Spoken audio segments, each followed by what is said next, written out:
Assalamualaikum Sobat Planner di seluruh Indonesia dan mungkin seluruh dunia. Sebagaimana kita ketahui bahwa selama ada barang maupun manusia yang ingin berpindah atau dipindahkan dari satu tempat asal ke tempat lain sebagai tempat tujuan, maka kita butuh transportasi. Dalam planning week yang pertama diadakan oleh IAP Jawa Barat di Auditorium RRI Bandung pada tanggal 24 sampai 26 September yang lalu, juga kita diskusikan mengenai topik transportasi perkotaan ini. Pembicaranya dari IAP dan dari Dinas di Jawa Barat. Dari IAP sendiri yaitu Bapak Dr. Insinyur Tony Judiantono, salah satu pengurus IAP Jawa Barat sebagai Ketua Divisi Advokasi PWK dan Pemberdayaan, dan juga beliau juga sehari-hari sebagai dosen di Pasca Sarjana Universitas Islam Bandung atau UNISBA. Dan yang kedua adalah dari Dinas Perhubungan Jawa Barat, yaitu salah satu kabitnya, Kabit Perkeretaapian dan Pengembangan Transportasi, yaitu Dr. Haji Tata Bina Udin, SP MSI. Bagaimana pemaparan beliau maupun diskusinya? Mari kita lihat pada video berikut ini. Dan jangan lupa subscribe, bunyikan lonceng, like and share. Atur nuhun. Assalamualaikum. Pak Eko ya selaku Ketua IAP Jawa Barat dan tamu undangan yang lain. Untuk kegiatan kita hari ketiga ini dan sesi pagi ini berkaitan dengan pembahasan tentang transportasi perkotaan yang akan diisi oleh Pak Tony sebagai akademisi dan juga sebagai pakar ya dari IAP, dan juga ada Pak Tata dari Dinas Perhubungan Jawa Barat.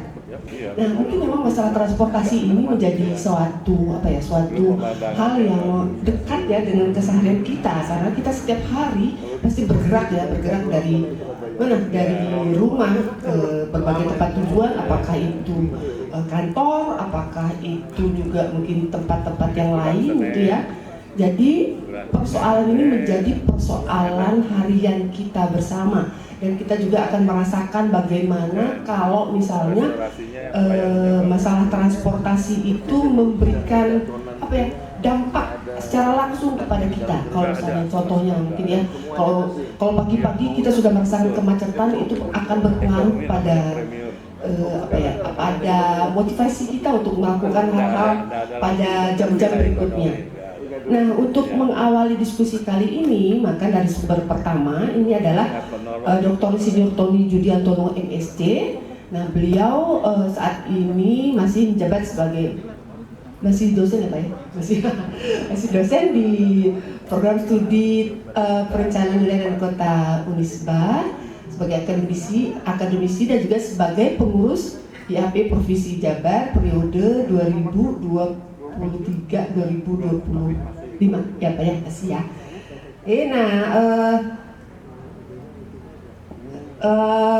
Judul yang akan dibahas oleh Pak Tony adalah tantangan transformasi transportasi perkotaan. Nah, mudah-mudahan ini bisa juga ya memberikan jadi pemicu bahan diskusi kita kali ini, dan juga nanti akan dilengkapi oleh Pak Tata yang akan menjadi narasumber kedua. Silakan Pak Tony, 20 menit ya Pak. Bismillahirrahmanirrahim. Assalamualaikum warahmatullahi wabarakatuh. Oke, saya ngambil materi mengenai tantangan transformasi transportasi perkotaan di Indonesia. Jadi kebetulan ini saya akan mengambil materinya sebagian besar dari pertemuan kami di MSTPT di bulan Agustus kemarin, bicara mengenai transportasi perkeretaapian khusus di MSTPT, pertemuan antara forum transportasi antar perguruan tinggi. Lanjut aja. Nah, kalau kita lihat di sini bahwa kita ada sekitar 17.830 pulau ya, mungkin kurang 2 ya sepadan dan kita. Kemudian ada sekitar 284,4 juta penduduk kita di Indonesia ini, ya, dan ini yang besar sekali. Kemudian sementara kita lihat PDB kita ini ada yang berlaku ya, sekitar 22.000 triliun, ya. Kita berharap nih 22.000 triliun dolar ya mestinya ya, bukan rupiah. Nah, untuk mengurus sekian pulau yang banyak begitu. Nah, kita kemarin juga sudah bicara mengenai beberapa metropolitan. Di sini ada yang sudah kita mulai dengan yang ada di Mangkunegara, kemudian Patraya Agung ini sekitar Palembang begitu ya, dan seterusnya ini ada beberapa ya. Di sini ada sekitar 10 ya, 10 yang sudah terindikasi begitu. Lanjut. Kemudian kalau kita lihat dari modanya, ya, moda dan juga prasarana dan prasarananya, kita bisa lihat bahwa sekitar di Indonesia ini sekitar 143 juta sepeda motor yang pasti. Kemudian sekitar 2,3 juta itu ada di Kota Bandung, ya, hampir sama dengan jumlah penduduknya, ya, itu sepeda motornya.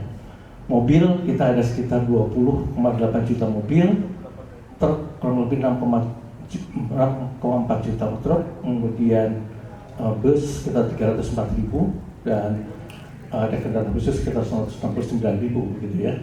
Sementara untuk prasarananya sendiri, ya, yang tadi kita harusnya di 17.000 pulau, kita cuma punya terminal ABC ya, terminal ABC ada sekitar 388, bandara cuma 257, begitu. Jadi masih jauh sekali sebetulnya ya dengan pulau kita yang 17.000, karena kalau pulau kan nggak mungkin pakai mobil ya, kalau nggak mau kita harus pakai pesawat atau pakai laut begitu. Kemudian pelabuhan dengan status 196, pelabuhan sungai danau yang jangan lupa juga ya, karena kita juga punya angkutan inline transport gitu ya, di 157 pelabuhan. Satuan kereta api ada 673, dan sebagian besar itu ada di Pulau Jawa gitu ya. Dengan tantangan ini sekali kita besar ya dalam mobilitas. Jadi kalau kita lihat memang tantangan kita bagaimana kita menyediakan mobilitas untuk semua penduduk ini, tapi juga kita menghadapkan pada masalah seperti ekonomi hijau, kemudian apa yang menjadi problem kita di perubahan iklim segala macam itu akan menjadi apa yang harus kita hadapi. Ya, lanjut ya. Ya, kalau rencana pengembangan integrasi transportasi dan multimoda di tahun 2000 untuk jangka menengah di 2025 sampai 2029. Ya, kebetulan sekarang sudah ada Dirjen Integrasi Moda ya di Perhubungan, dia akan yang bisa menghubungkan di Kementerian Perhubungan begitu ya, yang mencoba untuk bisa mengintegrasikan semua moda yang ada kita di sini menjadi 4 moda gitu ya. Kalau kita lihat di sini ada sekitar 10 nanti ke depan ya, yang akan dibangun sekitar 10 stasiun, 3 terminal, bandara, ada 9 bandara lagi mungkin akan disiapkan, kemudian ada sekitar 14 pelabuhan, dan kemudian ada 12 TOD yang juga sudah kita bahas ya. Kemudian ada sekitar 10 DPP ya. Kemudian ada 6 KI termasuk mungkin Rebana yang kemarin juga sudah kita bahas juga, ada sekitar 4 KEK, ada 10 metro. Ini masih banyak sekali yang harus kita sambungkan begitu ya. Ini dia ditarget di 2025 sampai dengan 2029. Ya, lanjut ya. Oke. Kalau kita lihat dari isu strategisnya, kira-kira di wilayah Jabodetabek aja per hari itu kurang lebih ada sekitar 75 juta pergerakan. Ya, jadi ini membutuhkan mobilitas yang tinggi sekali ya, dan ini pusatnya sekitar di Jabodetabek. Kemudian modal dasar angkutan umum ya yang ada di Semarang, Bandung, Medan begitu, ini hanya sekitar 13 sampai dengan 21% saja. Selebihnya kita menggunakan angkutan pribadi. Kemudian kalau tingkat kemacetan, ya tadi kan sudah disebutkan kita Bandung ada di peringkat ke-12, tapi sekarang udah peringkat 1 ya kalau untuk di Indonesia. Ya, peringkat 1 sini ya kita, kemudian ke Medan, jadi kita sudah mengalahkan Jakarta. Paling enggak kita udah bisa mengalahkan Jakarta ya, paling dari sisi macetnya. Kemudian emisi karbon Nah ini yang sering jadi tantangan kita ya. 170 kilogram ya yang dihasilkan, kemudian biaya transportasi ya di 12,46%. Jadi kalau di koran Kompas tadi pagi juga ada tulisan Pak Joko ya katanya memang sekitar 12%, tapi kenyataannya mungkin ada beberapa yang kalau penghasilannya untuk yang bawah itu mungkin bebannya menjadi sekitar 30%. Jadi ini cukup berat sekali ya untuk angkutan untuk transportasi. Nah kemudian jadi tantangannya adalah bagaimana kita melakukan integrasi infrastruktur transportasi, kemudian juga bagaimana sistem transportasi bisa mengintegrasikan antar mengintegrasikan antar moda, antar wilayah, juga antar pemerintah. Kemudian bagaimana kita bisa menurunkan biaya transportasi publik ini, ya, supaya tidak menjadi beban di masyarakat, misalnya dengan tarif dan pembayaran yang perlu diintegrasikan untuk menjadikan transportasi publik yang lebih terjangkau bagi semua, ya. Baik, lanjut aja. Ya, tadi ya tinggal kalau kita gambarkan, kita punya harapan seperti ini. Kalau kita lihat logistik performance index kita ya di skor 3, jadi jauh di bawah Singapura 4,3, Vietnam aja 3,3 gitu ya. Kita di 3,0, jadi kita ketinggalan sekali. Dan biaya tinggi, dominasi moda jalan, padahal kita negara kepulauan, tapi 92% kita didominasi oleh moda jalan. Kemudian infrastruktur isu strategisnya adalah kita lihat bahwa infrastruktur multimoda kita sangat terbatas sekali, ya. Jadi ada multimoda, ada antar moda begitu ya. Kemudian kita juga diharapkan pada integrasi pada infrastruktur multimoda ini. Ya, lanjut aja. Ya, jadi kita coba karena kita juga untuk bagaimana kita menyederhanakan. Jadi angkutan tadi, jadi kita pilihannya adalah kita akan menambah infrastrukturnya atau kita infrastrukturnya, tapi apa pilihannya, begitu kan? Salah satu yang mungkin kita bisa makan adalah dengan kereta api, ya. Harapannya kereta api itu bisa menjadi backbone kita, karena angkutan ini angkutan massal. Jadi kita bisa revolusi industri ekonomi, kemudian konektivitas wilayah, integrasi nasional, inovasi perkembangan kota, transformasi sosial budaya, juga dan inovasi teknologi dan transportasi massal. Ya, sebetulnya ya kita nyesel juga ya, karena dulu sebetulnya sudah disiapkan waktu zaman Belanda itu sudah disiapkan, tapi angkutan massal kemudian beralih kita ke angkutan pribadi begitu ya. Ya, lanjut ya. Nah ini kalau kita lihat untuk Jawa begitu, untuk Pulau Jawa ini diharapkan seperti ini ya, dari barat ke timur. Dan kita tahu bahwa untuk pergerakan yang di Jawa ini tidak hanya melayani untuk Jawa sendiri begitu ya, karena pergerakan dari Sumatera mau ke arah NTT, NTB, ke Bali seperti itu juga pasti akan lewat ke Jawa begitu. Belum lagi kalau dengan fasilitas untuk ekspor impor, dan kita juga pelabuhan-pelabuhannya masih utama ada di Jawa semua, ya. Ya, lanjut aja. Ya, jadi ada beberapa yang ini salah satunya kita memungkinkan kereta juga menjadi feeder ke bandara begitu ya. Jadi ini beberapa yang sudah dikembangkan, mulai bandara yang di yang di Medan ya ke Kuala Namu, kemudian juga yang baru adalah dari Jogja ke Kulon Progo ya, jadi ke bandara. Sebetulnya dulu Hussein juga bisa ya, karena kita berdekatan dengan stasiun Andir ya. Kita kan tahunya dulu kalau mau ke bandara tuh bukan Hussein, nyebutnya ke Andir begitu ya. Nah, kenapa kereta? Karena kita ini kan dia keandalan sisi waktunya, kemudian level of service, tarif juga sudah lebih terjangkau, kapasitas angkut, dan juga integrasi dengan berbagai moda. Ya, oke. Itu yang kenapa kelebihan kita menggunakan feeder kereta bandara ini. Lanjut aja. Ya. Kemudian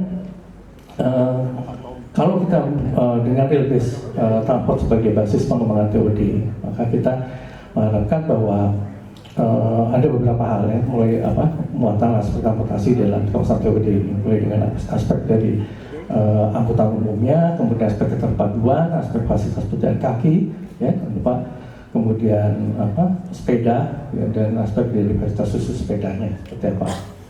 Lanjut aja, ya seperti inilah contohnya. Kita bisa ternyata kita di stasiun MRT kita itu sebenarnya kita bisa mengintegrasikan ya, mulai dari yang jalan kaki sampai dengan sepeda dan juga mungkin angkutan umum lain. Ya, lanjut aja. Ya, ini satu tambahan yang mungkin kita juga dulu digagas ya kalau nggak salah oleh Pak Ridwan Kamil untuk kita punya Skytrain begitu. Nah, tentu ini kan harus kita bisa integrasikan kalau untuk yang yang sulit untuk dijangkau begitu, kita bisa menggunakan Skytrain dan bisa kita integrasikan juga sebetulnya dengan kereta atau mungkin dengan jalan darat begitu ya. Ya, langsung aja. Ya, jadi Rail Transport ini sebagai integrator dari kawasan industri, airport dan juga pelabuhan ya. Jadi ini yang sudah berjalan di Tanjung Priok, kemudian dengan Cikarang, kemudian juga Tanjung Barat, dan nanti kita harapkan sebetulnya untuk Jawa Barat ada di Patimban itu ya. Nah, tetapi belum kelihatan ya bagaimana integrasinya nanti. Mungkin nanti dari Pak Tata bisa memberikan gambarannya. Silakan. Lanjut aja. Ya. Nah, kalau kita lihat di sini ada mandat pengendali keterpaduan integrasi moda, ini yang menjadi tugas utama dari Dirjen integrasi. Itu ada beberapa peraturan ya, mulai dengan Undang-Undang 2009 yang saya ajarkan direvisi, kemudian juga tentang perkereta-apian ya, kemudian tentang pelayaran dan juga tentang penerbangan. Ini yang menjadi acuan sementara ini, gitu ya. Lanjut ya. Ya, jadi apa yang kita harus integrasikan? Integrasi ini kan dalam mulai dari integrasi kelembagaan, ya, karena kita tahu bahwa kalau kita hanya mengandalkan pada box saja itu sangat kurang sekali ya, apalagi dengan daya beli kita mungkin masih belum cukupi, sehingga maka dukungan dari integrasi kelembagaan ini penting. Kemudian ada integrasi fisik, ini yang gampang-gampang susah begitu ya, karena kadang-kadang kita kesulitan untuk bisa mendapatkan lahan di sekitar simpul transportasi tadi. Kemudian ada integrasi pembayaran, ini sudah dimulai ya, kita bisa pesan kereta bisa lewat pakai Tokopedia, bisa pakai Shopee begitu ya. Jadi kita bisa yang kaya akses itu juga bisa. Nah, mudah-mudahan nanti dengan satu kartu tadi kita bisa menggunakan angkot seperti Jaklingko ya di Jakarta begitu. Kemudian integrasi jaringan dan integrasi informasi ya, terutama misalnya berkaitan dengan pariwisata ya. Kita di Tourism Information Center kita masih belum terintegrasi betul ya dengan angkutan seperti itu. Jadi ini ada integrasi, sementara ini kita ada 5 ya. Jadi kalau kita akan masuk ke apa yang kita sebut dengan smart city, ataupun tentu kita harus bisa menerapkan apa yang kita sebut dengan ITS, Intelligent Transportation System. Baik, lanjut aja. Ya, keuntungannya apa? Jadi dari penilaian, jadi kalau misalnya kita lihat di sini bahwa dari yang sudah berjalan begitu, jadi kita kontribusi terhadap PDB, ternyata kalau saya keuntungan dengan kita bisa melakukan integrasi, kita bisa mendapatkan sekitar yang sudah berjalan gitu ya, sekitar 86 triliun, kurang lebih sekitar berapa ya, dari 5,3 miliar dolar ya, kurang lebih hampir sekitar 5%. Nah, baru sekarang kita baru sekitar 5% dari PDB kita. Kemudian penghematan biaya bahan bakar dan efisiensi waktu perjalanan. Nah, ini sebenarnya menjadi target kita ya, kita bisa naikkan. Ya. Lanjut aja ya.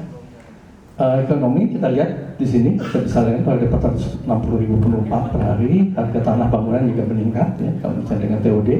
Kemudian regenerasi dari aktivitas bisnis, investasi, kegiatan komersial dan retail, kemudian revitalisasi perkotaan. Ya, lanjut aja. Ya, di sini gambaran kita mengenai yang kita dapatkan dari pengkomunikasian belajar dari pengalaman MRT Jakarta. Ternyata kita bisa mendapatkan manfaat yang besar sekali di sana. Ya. Oke, lanjut aja. Ya. Nah, dampak-dampaknya ini bisa Anda bisa lihat begitu ya, dampak dari MRT untuk fase pertama. Ya, ini kita bisa lihat bagaimana berapa investasi dan menciptakan daya tambah baru bagi perekonomian di Pulau Besar yang kita dapatkan. Ya. Jadi kurang lebih sini kalau kita lihat secara bruto begitu ada sekitar 167,6 triliun yang bisa didapatkan dari situ tambahnya. Lanjut ya. Ya. Jadi kalau efek dari MRT dari terhadap property value di sini ya, jadi kita lihat bahwa ada peningkatan pada nilai properti, kemudian juga pada residential property, dan ini akan menjadi termasuk yang catchment area. Jadi kalau kita lihat bahwa catchment area satu kawasan itu kurang lebih sekitar radius 1,2 kilo, itu dia mempunyai efek yang besar sekali begitu di sisi ekonomi. Ya, lanjut aja. Ya. Ini untuk rencana pengembangan berikutnya, karena melihat manfaatnya tadi, kita coba untuk dikembangkan untuk di Indonesia yang akan datang. Itu ada beberapa yang sudah ditargetkan, mulai dari kereta penumpang, barang, dan juga kereta api khusus. Lanjut aja. Ya. Kemudian ini lanjut aja, saya kira ini cepat. Nah, gimana kalau untuk wilayah Bandung dan sekitarnya? Mungkin kita bisa singgung sedikit ya. Sebelum ini kan, lanjut aja. Ya, ini nanti mungkin kita bisa masuk jauh ya, kalau apa sebenarnya kita harapkan untuk di sekitar Bandung, kita untuk mendukung bandara, ya, mulai dengan ke Kertajati ya, sekarang ada permintaan kita ke Kertajati. Untuk kita juga perlu di samping kita sudah punya jalan tol, tapi juga saya kira tidak cukup ya, mesti kita juga persiapkan untuk alternatif dari modalnya. Lanjut aja. Ya, ini yang kita harapkan ke depan ya. Jadi ini menurut hasil kajiannya begitu ya. Kalau kita akan kembangkan ke depan, kita dapatkan kira-kira sekitar 8% cukup rendah begitu. Lanjut. Ya, ini untuk high speed yang mungkin jadi ramai yang sekarang kita berjalankan dari Jakarta Bandung begitu ya, dari Jakarta sampai ke Tegaluar, yang nanti ke depan yang akan dilanjutkan katanya sampai ke Surabaya ya. Dan ini masih menjadi perdebatan, tetapi mudah-mudahan tetap bisa konsisten dijalankan gitu. Lanjut aja. Ya. Ini untuk yang rencana untuk yang ke depan ya, untuk kereta cepat ke depan. Ya. Lalu lanjut aja. Ya, ini untuk yang masih berlanjut, karena kita mengharapkan bisa mengembangkan ada dua pilihan, apakah kita mulai di jalur utara atau kita juga lewat selatan begitu untuk kereta cepat ini. Lanjut, ya, oke. Ya, jadi untuk lanjutan untuk ke Surabaya. Ya, lanjut aja. Oke, saya kira ini untuk kaitannya dengan pelabuhan, karena itu selain dari bandara, tapi juga kita akan menggabungkan dengan pelabuhan, khususnya misalnya dengan pelabuhan Patimban. Ya. Kita belum punya connect dengan pelabuhan, tetapi mudah-mudahan ke depan kita bisa buat kesulitan untuk masuk ke Pantura gitu. Ya, lanjut. Ya, lanjut aja. Ya. Ini ada berapa kira-kira investasi yang dibutuhkan untuk mendukung ke pelabuhan Patimban. Ya, lanjut aja. Oke. Nah, tantangan integrasinya, tantangannya apa sih sebetulnya? Ya. Jadi kita mulai dengan kita lihat aksesibilitas dan konektivitas, perencanaan tata ruang. Jadi kembali ini bidang kita ya, perencanaan tata ruang dan transportasi. Jadi tugas dari IAP begitu. Sistem tarif dan pembayaran, sistem informasi, kelembagaan, juga sistem integrasi jaringan layanan. Ini yang harus kita siapkan, bidang yang harus kita siapkan. Dan ini bukan pekerjaan sebentar. Ya, mungkin bagian akhir saya silakan. Satu lagi. Ya, ini tantangan pengembangannya. Jadi aspek yang kita lihat bahwa tantangannya adalah kita masih ada keterbatasan jaringan rel, kemudian juga persaingan dengan moda darat, khususnya dengan truk bus, kemudian juga integrasi dengan moda lain. Ya. Jadi sebenarnya kita harusnya moda itu bukan sebagai kompetitor, tapi justru adalah komplementernya begitu. Arah pengembangan kita mulai dengan pembangunan double track, ya, kemudian integrasi kereta cepat, perluasan jaringan dan juga digitalisasi layanan tiket, teknologi chip tracking dan seterusnya.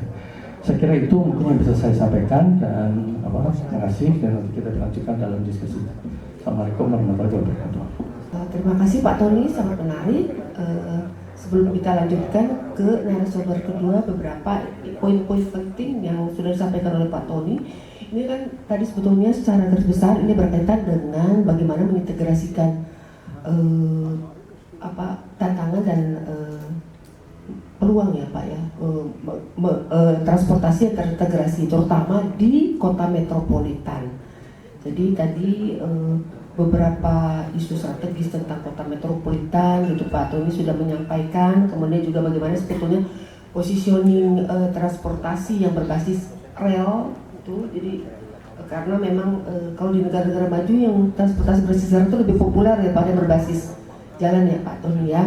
Nah mungkin itu tadi Pak Tony juga sudah menyampaikan, dan juga ada beberapa hal terakhir ditutup dengan bagaimana sebetulnya kondisi di Bandung, bagaimana juga tantangannya untuk mengintegrasikan transportasi ini di Bandung, terutama Bandung Raya ini ya Pak ya, Bandung Metropolitan. Nah untuk narasumber kedua ini adalah Dr. Haji Tata Binaudin, STMSI. Beliau sekarang menjabat sebagai Kepala Bidang Perkeretaapian dan Pengembangan Transportasi Dinas Perhubungan Provinsi Jawa Barat. Paparan yang akan disampaikan oleh Pak Tata ini berkaitan dengan transportasi perkotaan, strategi penanganan mobilitas metropolitan Bandung Raya. Untuk Pak Tata dipersilakan menyampaikan bahan paparannya. 20 menit ya Pak. Mungkin kurang Bu. Mangga Pak. Baik Bapak dan Ibu sekalian, Bismillahirrahmanirrahim. Assalamualaikum warahmatullahi wabarakatuh. Sampurasun. Baik Bapak dan Ibu sekalian, yang saya hormati semua tamu undangan yang hadir pada kesempatan ini, izinkan mungkin saya menyampaikan beberapa hal terkait dengan transportasi yang ada di Jawa Barat. Saya juga izin kepada para senior yang hadir di sini untuk berbicara di sini. Mudah-mudahan saya tidak bisa menyampaikan dengan baik ya, karena di depan dosen sendiri. Jadi terasa diuji Pak saya hadir di sini. Baik Bapak dan Ibu sekalian, jadi saya juga mungkin perlu memperkenalkan Dinas Perhubungan ya sedikit, karena memang ada di sini teman-teman mahasiswa ya yang mungkin belum tahu ya Dinas Perhubungan. Pastinya itu juga lah, kurang lebih gitu. Kita juga ada Badan Pengelola Cekungan Bandung, ada dikelola di bawah sekretariatnya mungkin di Badan Perencanaan Pembangunan Daerah di Bapeda. Itu juga walaupun memang secara struktur fungsinya ada, tapi mungkin kewenangannya yang belum maksimal. Itu di Cekungan Bandung ya Bapak Ibu sekalian. Jadi paling tidak ada 4 isu Bapak dan Ibu sekalian yang ada di Cekungan Bandung itu.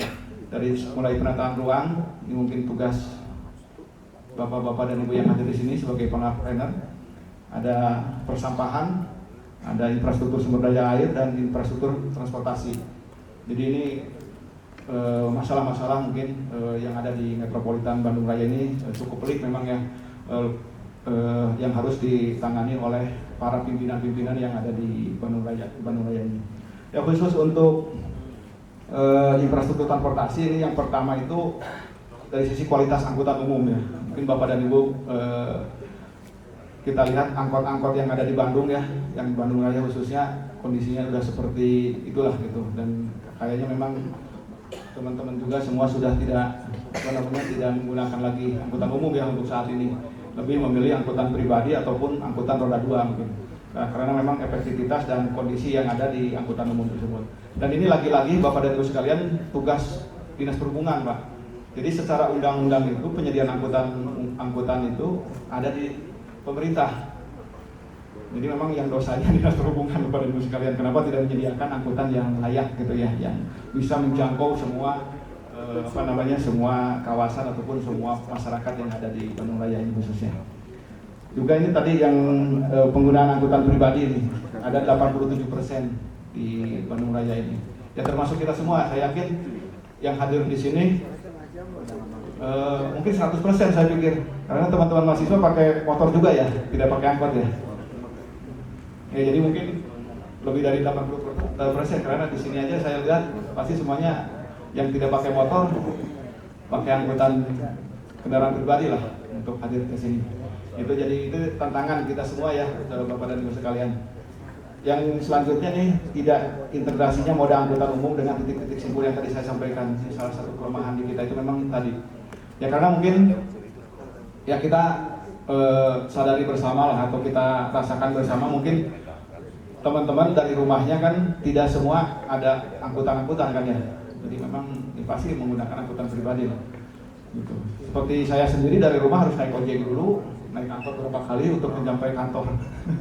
Itu karena memang seperti itulah kondisinya. Mungkin teman-teman juga dari rumahnya mau ke kampus, katakan kampusnya di kota di sini, mungkin ada yang bisa 2 kali, 3 kali. Itu pun kalau ada angkutannya. Gitu. Kalau ada dan melayani misalnya sampai jam tertentu, mungkin jamnya juga terbatas juga gitu. Dan ini harus menjadi bahan pemikiran kita semua untuk bagaimana kita mencari solusi dari isu yang ada di sini. Baik, di slide selanjutnya. Nah ini kalau kita detilkan lagi permasalahan transportasi ini, tadi ya moda share angkutannya itu sangat rendah, 30% ya, yang menggunakan angkutan umum itu baru 13%. Tadi yang tidak menggunakannya kan 87% ya, termasuk di dalamnya kita semua lah, harus diakui juga. Ini kepadatan lalu lintas jalannya ini sangat tinggi ya, 0,7. Jadi memang karena ruas jalan di Bandung Raya ini kan kecil-kecil dan tidak nambah ya. Mungkin selama beberapa tahun ini kan tidak ada penambahan jalan, tidak ada pelebaran. Jadi sementara kendaraannya, pertumbuhan kendaraan dari hari ke hari kan cukup tinggi gitu, baik yang roda 2 maupun yang roda 4. Ini kemacetan lalu lintas ini, kecepatan di Bandung ini, di Bandung Raya, mungkin Bapak dan Ibu rasakan paling hanya 18 km per jam. Jadi apa namanya ya, seperti itulah kecepatannya tidak. Nah ini kerugiannya sangat lumayan Pak dengan akibat kemacetan, dan juga Pak tadi sudah menyampaikan beberapa kondisi dari hal yang memang kurang terpenuhi di transportasi ini. Baik, dilanjut. Nah ini mungkin sedikit saya berbicara terkait dengan solusi umum ya untuk mengurangi kemacetan. Tapi saya pikir bahan ini mungkin sudah berulang-ulang dari tahun ke tahun sudah dibahas sebetulnya mungkin ya. Cuman implementasi dan aplikasi yang ada di lapangannya yang memang yang masih terhambat. Jadi yang pertama ada 2 nih. Yang pertama mengurangi intensitas lalu lintas kendaraan bermotor pada waktu dan tempat tertentu. Ini ada beberapa. Pertama dengan manajemen prasarana. Ini kalau memungkinkan mungkin adanya pelebaran jalan, di persimpangan ada sinyal atau flyover, ya. Ada jalan baru dan tempat atau gedung parkir. Ini juga masalah perparkiran mungkin ya di Bandung Raya ini sangat bermasalah juga. Yang selanjutnya di manajemen lalu lintas nih. Mungkin bisa diterapkan juga akan diterapkan mungkin ya, mudah-mudahan di satu arah. Sudah banyak di Bandung yang diterapkan satu arah, dan larangan parkir sembarangan ya, dan yang paling utama adalah dari sisi teknologi juga mungkin harus diterapkan di Bandung Raya ini. Juga yang kedua ini meningkatkan pelayanan angkutan umum nih. Jadi tadi saya sampaikan di awal bahwa angkutan umum di Jawa Barat lah pada umumnya dan di Bandung Raya khususnya ini memang kondisinya seperti itulah. Angkot-angkotnya kan tidak nyaman lah untuk kita naiki, dan mungkin rute-rutenya juga tidak menjangkau ke seluruh pelosok, dan pelayanan pun mungkin tidak bisa setiap saat, mungkin hanya jam-jam tertentu, dan untuk itu masyarakat memang tadi akhirnya beralih kepada angkutan pribadi maupun ke angkutan roda 2. Ini juga meningkatkan pelayanan, fasilitas pelayanan ini ya, khusus pejalan kaki dan sepeda. Ini memang di khusus kota Bandung sih mungkin sudah ada ya, tapi untuk Bandung Raya memang masih perlu ditingkatkan.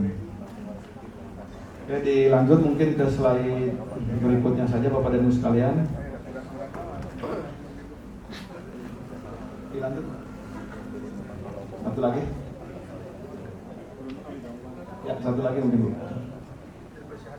Ya, ini mungkin jadi kalau kita kita kerucutkan lagi ya untuk strategi ini, jadi ada kita ada beberapa program sebetulnya dari program umum ya, di program ini ada 3 ya, dan sebetulnya ini yang harus segera dilakukan adalah yang skala implementatif ya.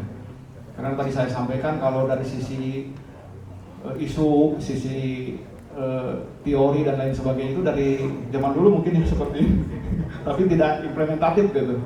Karena mungkin keterbatasan dari berbagai hal tadi, baik kalau dari sisi pemerintah mungkin keterbatasannya kembali ke anggaran mungkin, atau ke konsistensi dari pelaksanaan program mungkin dengan beralihnya pimpinan, biasanya kan beralih juga program-program yang tadinya sudah dirancang dengan peralihan pimpinan bisa jadi dari nol lagi gitu. Kalau saya lihat saya 10 tahun di perhubungan Pak, ya, gitu-gitu aja gitu. Jadi bolak-balik aja gitu kan, si idenya bolak-balik, si masalahnya bolak-balik gitu. Implementasinya mungkin yang hanya beberapa persen saja yang bisa jadi ini kita ada beberapa quick win ya untuk yang kurang dari 6 bulan, ada yang jangka menengahnya 2 sampai 6 tahun, ini ada yang memang jangka panjang. Kita mudah-mudahan di yang 6 bulan ini, yang kurang 6 bulan juga bisa terrealisasi. Dan ini Bapak dan Ibu sekalian, ini sebetulnya hasil FGD kami Dinas Perhubungan dengan ITB ya, dengan ITB dan Masyarakat Transportasi Indonesia MTI. Jadi yang merumuskan ini kita dapat masukan dari teman-teman ITB dan MTI, yang MTI tentunya yang langsung merasakan ya di lapangan, walaupun memang orangnya masih orang ITB juga. Tapi memang seperti itulah. Jadi ini mudah-mudahan nanti bisa dilaksanakan di khususnya yang pertama ini di Bandung Raya. Mungkin dilanjut ke timeline program aja Pak. Ya. Jadi ini program-programnya kita sudah terinci sebetulnya ini, mudah-mudahan karena memang ini amanat dari Pak Gubernur. Kita maklumi juga Pak Gubernur sekarang kan kerjanya gercep ya. Hari ini ada ide, besok harus terlaksana gitu. Jadi kita memang di Dinas Perhubungan salah satu dinas yang agak kewalahan juga Pak. Karena di tahun anggaran 2025 ini Dinas Perhubungan digelontorkan anggaran mungkin 4 kali lipat yang biasanya. Hampir 1 triliun. Biasanya Dinas Perhubungan itu paling untuk PGU itu ya, perannya itu paling di antara 20-30 miliar. Sekarang hampir 1 triliun, dan ini diharapkan sampai 2026 ini semua jalan yang ada di Jawa Barat itu terang. Gitu kan? Karena kita mengimbangi dari Bina Marga, Pak. Karena kalau kita lihat kemantapan jalan Bina Marga itu udah 90% lebih. Sementara untuk penerangan jalannya, fasilitas lalu lintasnya baru 30%. Jadi kita harus Dinas Perhubungan ini harus mengejar kondisi jalan gitu, karena kemantapan jalan itu kan bukan hanya dari sisi aspal atau sisi jalan saja, tapi dari sisi fasilitas jalan yang rambu-rambu, penerangan atau marka jalan dan lain sebagainya. Itu mudah-mudahan di 2 tahun ini 2025 dan 2026 ini Jabar sudah, khususnya jalan provinsi sudah terang semua gitu.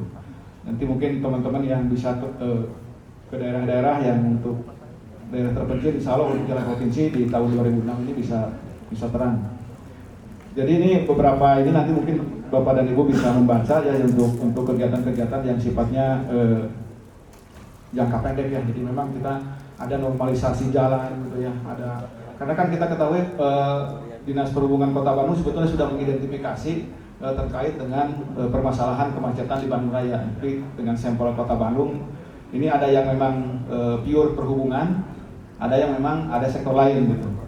Jadi seperti pasar tumpah itu kan itu domain dari teman-teman dari sektor lain gitu, bukan hanya perhubungan. Tapi ketika misalnya tadi kendaraan atau persimpangan itu memang menjadi domain dinas perhubungan gitu. Jadi kemarin kita karena metropolitan itu terdiri dari 5 kabupaten tadi, kita bekerja sama dengan teman-teman kabupaten bagaimana caranya untuk menyelesaikan itu gitu. Jadi kita integrasi dengan seluruh kabupaten dan seluruh sektor yang ada di pemerintahan ini.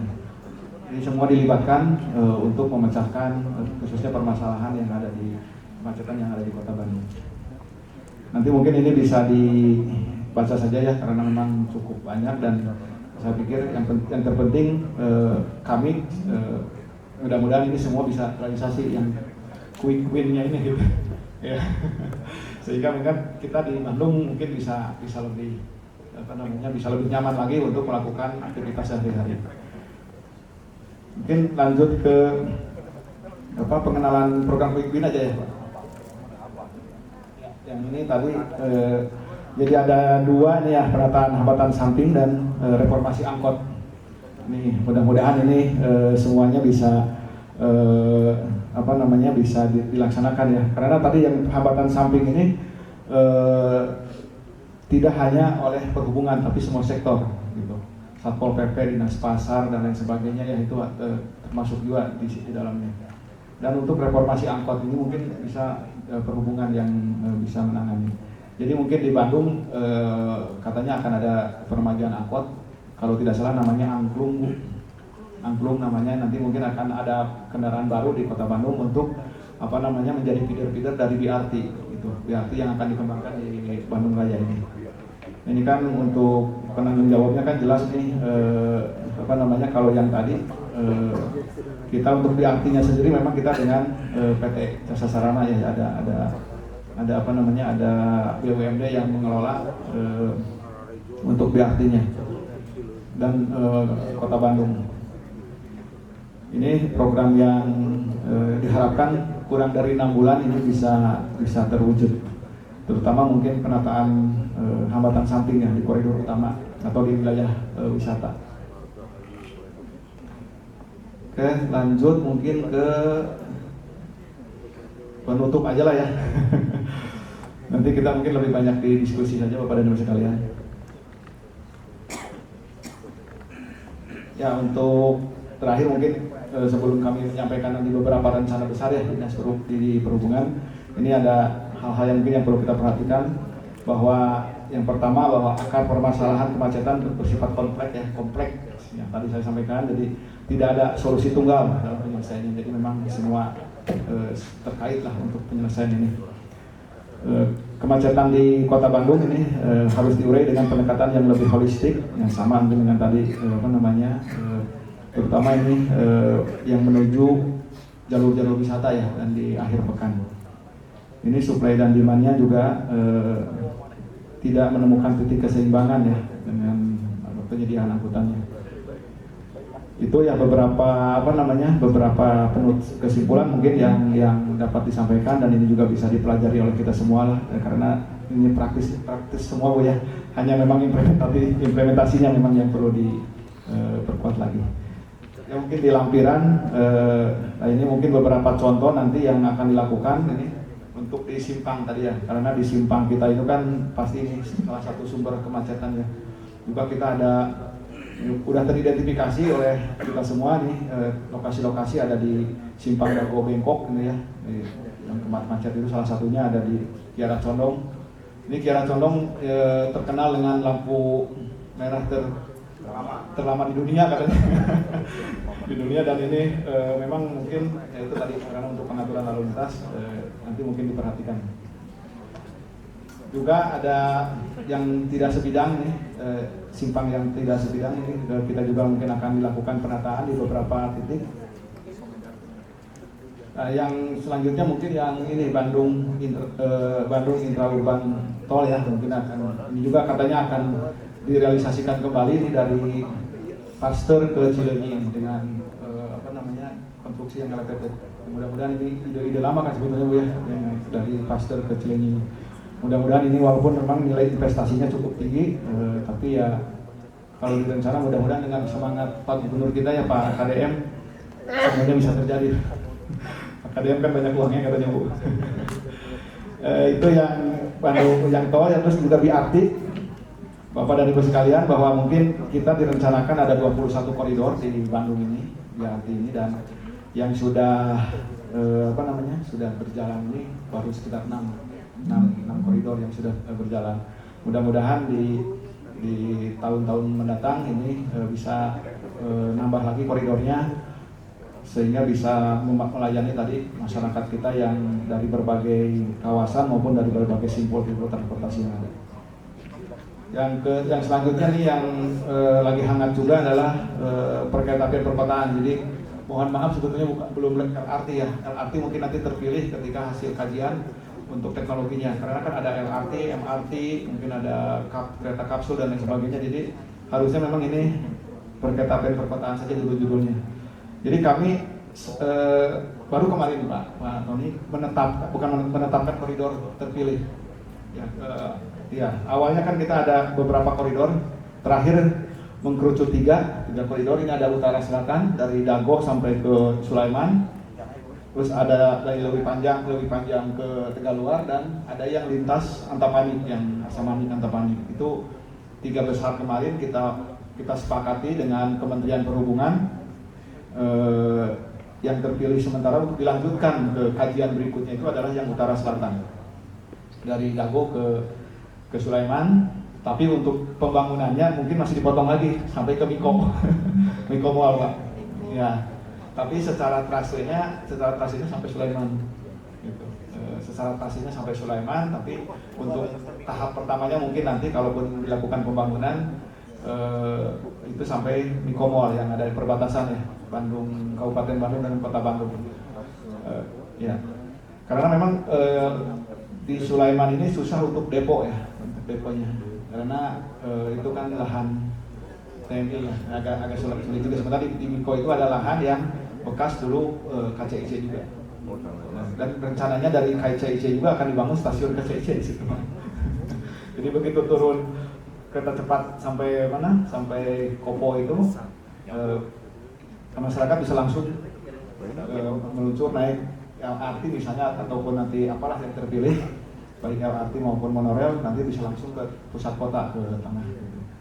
Itu jadi ini mudah-mudahan ini juga bisa terrealisasi, karena kajian awal, kajian penentuan koridor dan demand penumpang sudah selesai sampai kemarin kita sama-sama bikin berita acara dengan Kementerian Perhubungan dan konsultan yang mengerjakannya. Sudah disepakati koridornya, koridor utara selatan yang akan dilanjutkan menjadi FS dan seterusnya lah, mudah-mudahan gitu.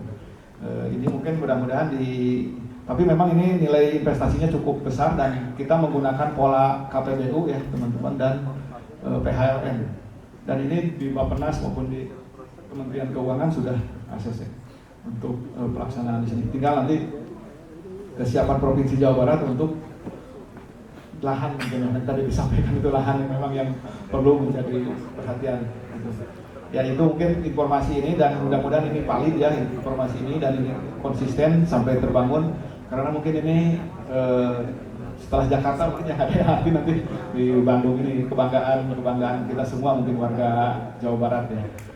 Dan mudah-mudahan kedepannya mungkin dengan dukungan berbagai pihak bisa semua koridor yang kita rencanakan bisa diimplementasikan. Itu yang selanjutnya ini untuk elektrifikasi jalur kereta api, ini juga sangat mendukung untuk pergerakan dari Padalarang ke Cicalengka. Jadi sebetulnya di tahun 2025 ya harusnya tahun ini bisa Pak. Cuman karena ada dua hambatan yang secara teknis tidak bisa dilakukan, yaitu ada di jembatan di Gadog Bangkong sama yang di yang di Pascal itu kurang tinggi jembatannya, sehingga untuk elektrifikasi itu perlu diangkat jembatannya, dan itu kewenangannya yang satu Gadog Bangkong kewenangan nasional, dan yang ini kewenangan Kota Bandung. Jadi lumayan juga untuk biaya naikin itu kan lumayan juga tuh dari provinsinya. Itu jadi memang ketika kita memang membangun sesuatu itu ya cita-cita itu banyak sektor yang memang harus terlibat.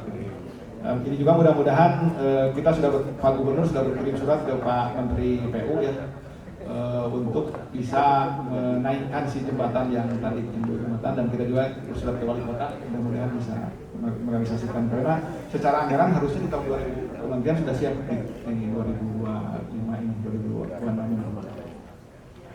Terus yang terakhir mungkin reaktivasi kereta api yang non operasi. Jadi sebetulnya Bapak dan Ibu sekalian yang hadir di sini, kita itu banyak sekali jalur kereta api yang sudah tidak beroperasi ya. Mungkin peninggalan dulu Belanda ya, ada sekitar 11 yang tidak aktif gitu, yang sudah tidak aktif lagi. Tapi yang mencuat itu menjadi 5 kan Bapak dan Ibu sekalian. Ada Cipatat Padalarang, ada Tanjung Sari Rancaikek, Banjar Sijulang, dan Bandung Ciwidey. Ada dan Garut di Cikajang Cikajang ada di daerah Garut. Ada 5 yang mencuat yang memang berpotensi untuk ditingkatkan. Dan untuk Bandung Raya ini, untuk yang mendukung Bandung Raya itu ada 3 berarti kan ya, ada Cipatat, Padalarang. Ini kalau ini terbangun Pak, ini sangat membantu sekali karena dari Bogor, Sukabumi kan sudah tersambung, Sukabumi Cianjur sudah tersambung. Ini tinggal dari Cipatat ke Padalarang dan di situ kan ada kereta cepat bus ya, itu sangat membantu untuk pergerakan itu. Juga mungkin yang dari Rancaekek ke Tanjung Sari, ini demandnya cukup tinggi juga karena mungkin pergerakan mahasiswa pun yang ke Jatinangor itu bisa tercover oleh kereta itu.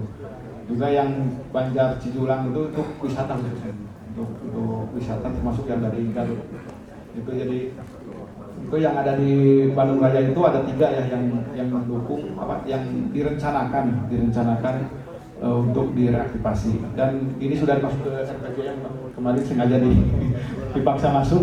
Tapi yang dipaksa masuk itu yang Cipatat Padalarang, yang Tanjung Sari sama yang Banjar. Kita coba masukkan dan itu menjadi prioritas Jawa Barat. Kajian-kajiannya sebetulnya dari lama Pak, udah ada itu. Lagi-lagi memang ke implementasi ya, karena cukup biayanya memang cukup tinggi. Tapi mudah-mudahan dengan semangat Pak Gubernur ini bisa minimal 1 aja lah gitu ya, minimal 1 aja.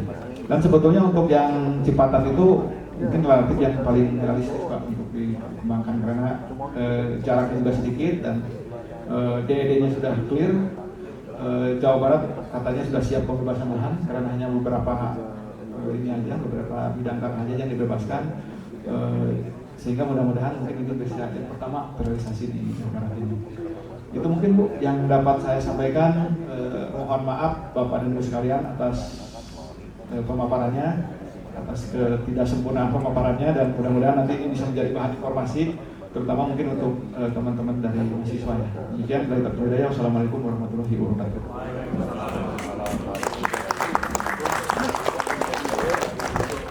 Baik, terima kasih Pak Tata. Tadi Pak Tata melengkapi apa yang sudah disampaikan oleh Pak Tony tadi yang secara makro, dan ini masuk ke kasus langsung gitu ya Pak, persoalan-persoalan faktual yang ada di Bandung Metropolitan. Nah, untuk sesi kedua gitu ya, mungkin kita lanjutkan dengan tanya jawab. Untuk tahap pertama, untuk sesi tanya jawab ini saya buka untuk 3 penanya. Saya sebar ya, yang di sayap kiri, tengah, dan di sayap kanan. Persilahkan, sebutkan namanya. Terima kasih atas kesempatannya. Assalamualaikum warahmatullahi wabarakatuh. Waalaikumsalam. Yang terhormat Bapak dosen saya, Pak Tony, Pak Janta, juga Pak Ibu sebagai moderator. Terima kasih. Ini tema sangat menarik sekali dan menjadi persoalan yang memang dari dulu di Bandung terutama ya, yang saya amati mungkin dari saya tinggal di Bandung dari tahun 92 ya, persoalannya gitu-gitu aja, nggak pernah selesai gitu. Persoalan apa, masalah kemacetan dan sebagainya. Mungkin ada hal yang perlu kita aspek keseriusan dari pemerintah yang perlu kita dorong terus ya.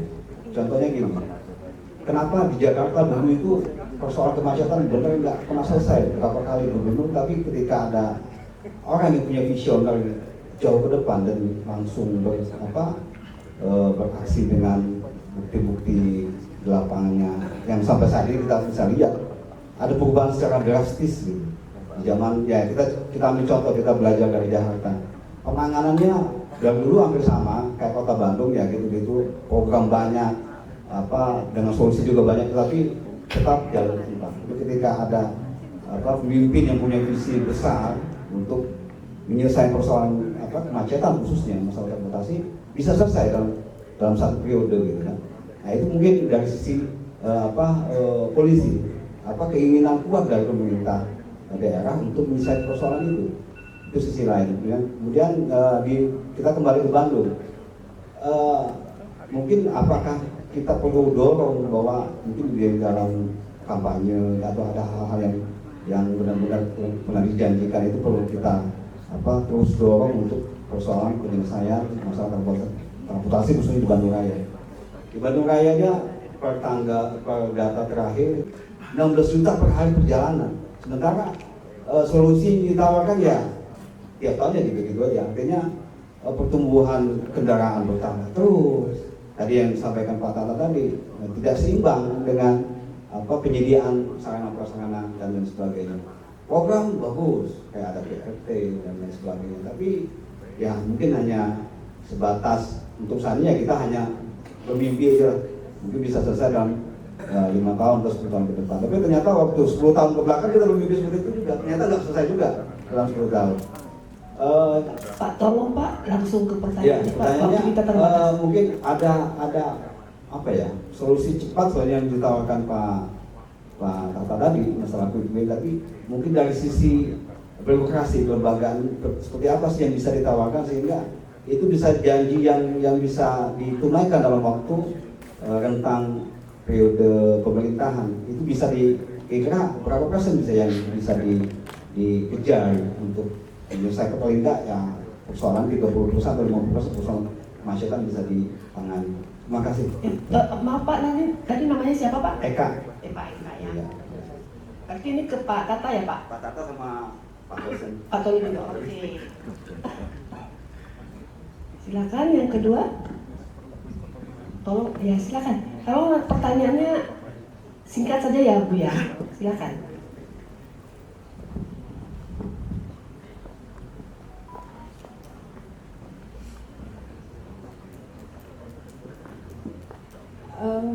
Saya Ratna Dewi Anggraini, dulu mahasiswanya Pak Tony, mungkin masih bareng-bareng dengan Pak Tata. Mau bertanya ya, jadi untuk bahan diskusi saja aku menanggapi tadi yang disampaikan oleh Pak Eka. Jadi untuk saya lebih menyoroti untuk implementasi BRT karena saya salah satu yang dari tim yang memang merencanakan BRT di Bandung Raya. Jadi permasalahan pertama untuk mengintegrasikan semua itu sebetulnya bukan urusan dishub aja dan bukan urusan transportasi aja, tapi kalau kita waktu merencanakan BRT itu justru perencanaan tata ruang juga.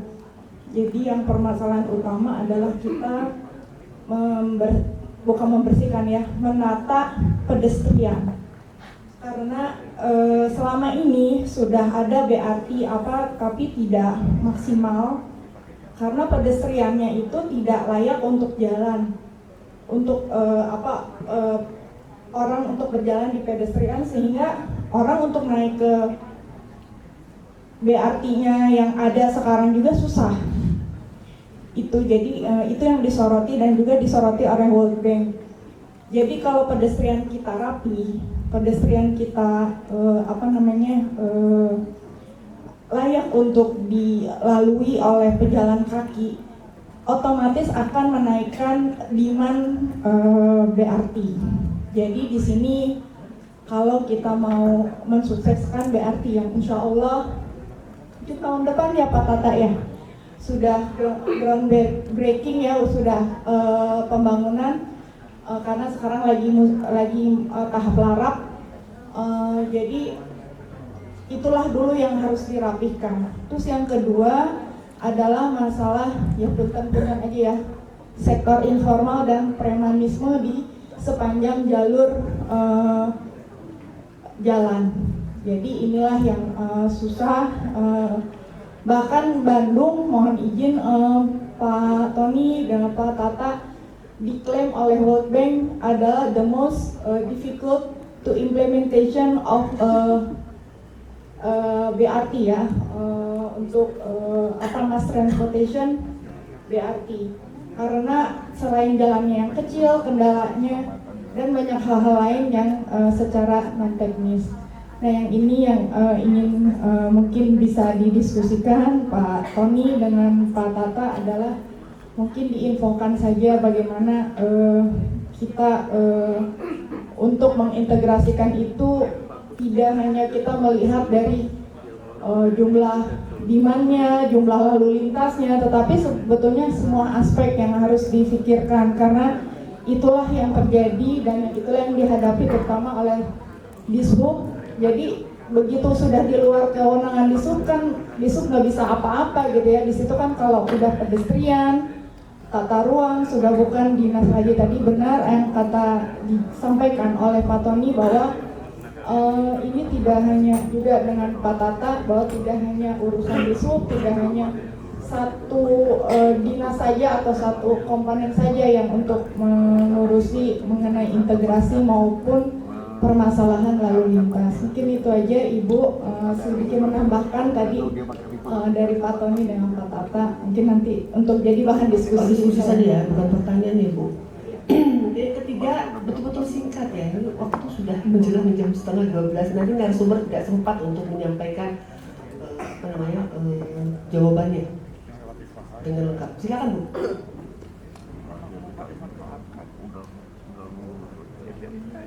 Bismillahirrahmanirrahim. Perkenalkan, nama saya Fikri, dulu juga mahasiswanya Pak Tony. Saya mau bertanya Pak terkait dengan integrasi transportasi massal di BMR.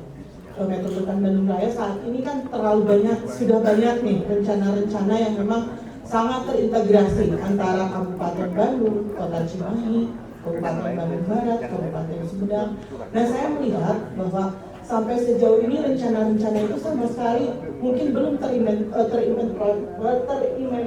terencanakan dengan baik, terlaksana dengan baik.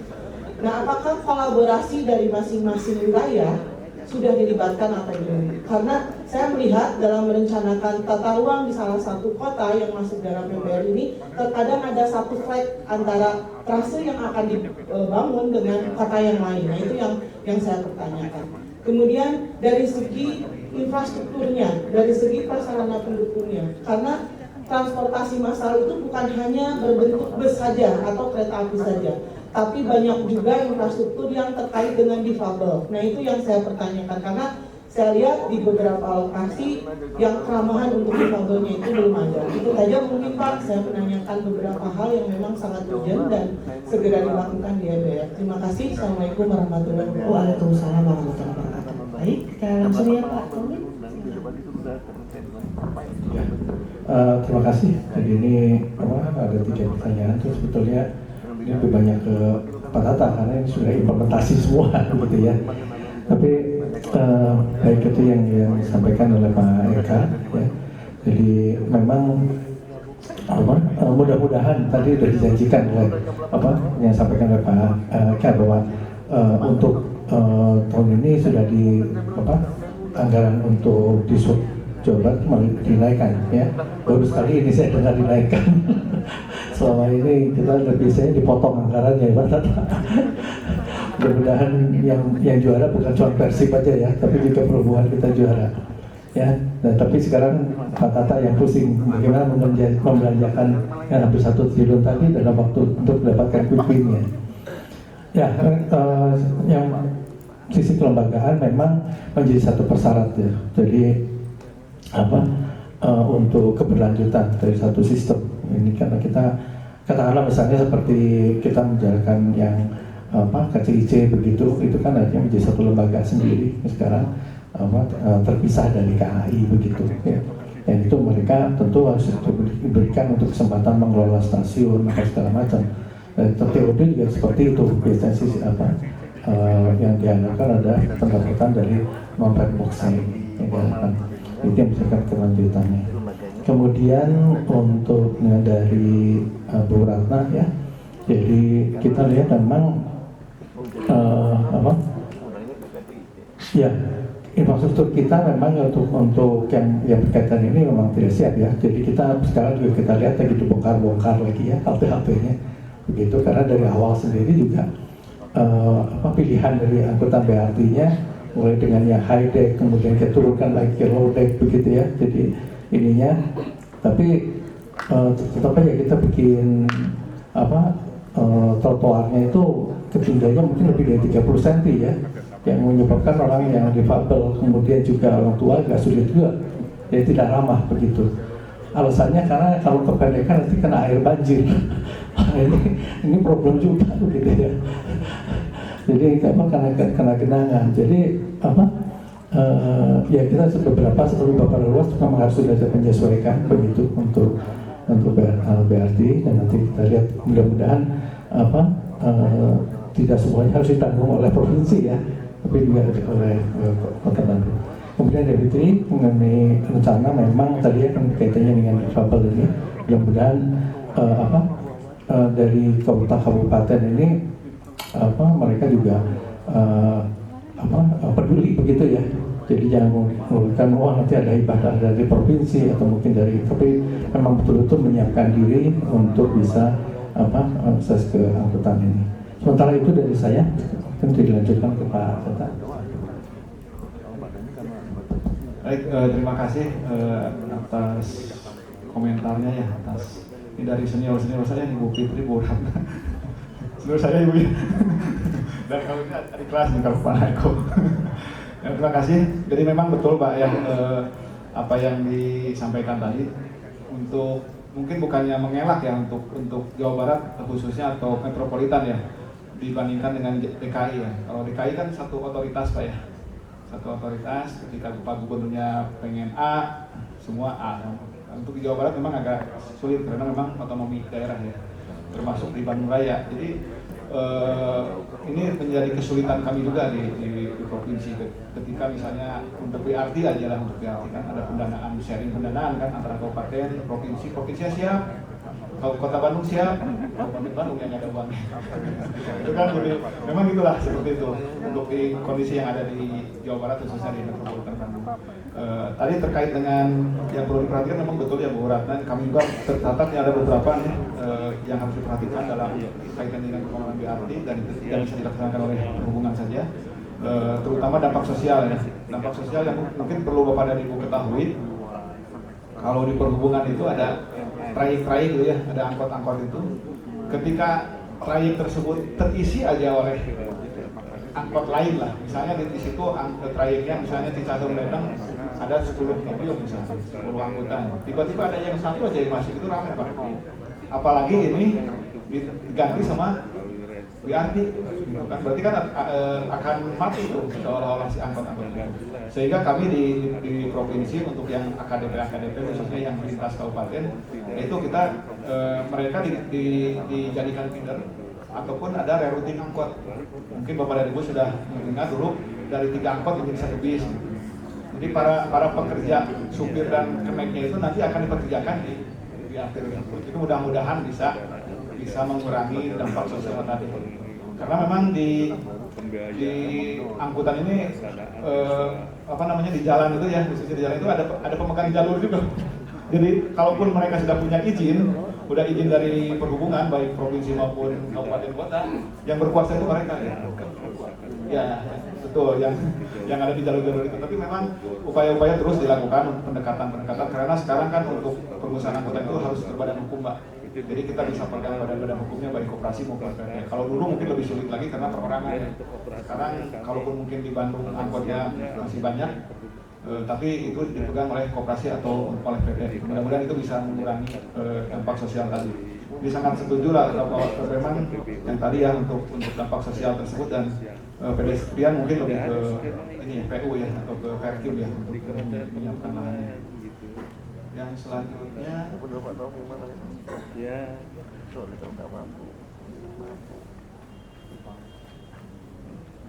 tadi ya yang upaya-upaya juga yang Pak Eka sampaikan, memang banyak sekali upaya dengan adanya tadi Badan Sekban Pak.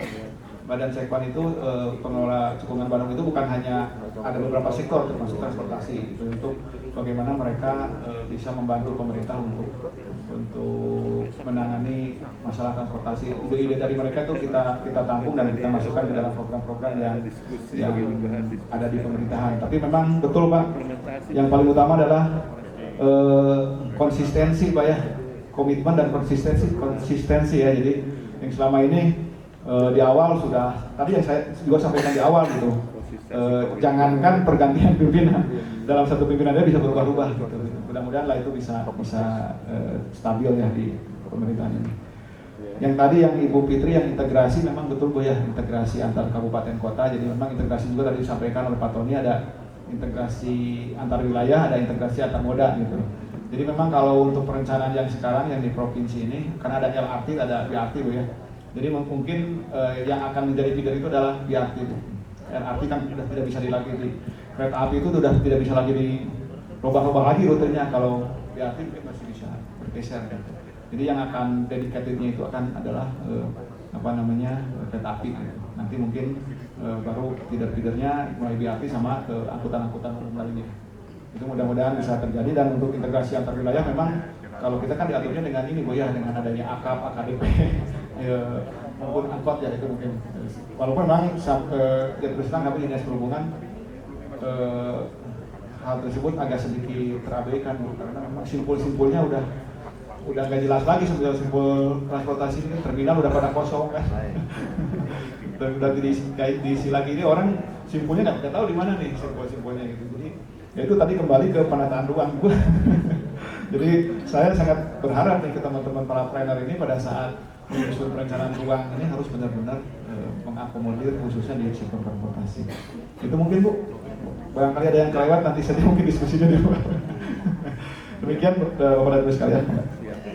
Baik, terima kasih Pak Tony, Pak Tata atas respon dari beberapa penanya. Barangkali saya memang tidak bisa membuka sisi berikutnya ya, untuk karena waktu kita terbatas untuk tanya jawab, untuk diskusi berlanjut ya. Jadi mungkin di lain waktu kita mungkin bisa berdiskusi lagi. Mudah-mudahan Pak Eko masih mau ya memfasilitasi ya Pak. Banyak nih Pak pertanyaan-pertanyaan yang belum keluar.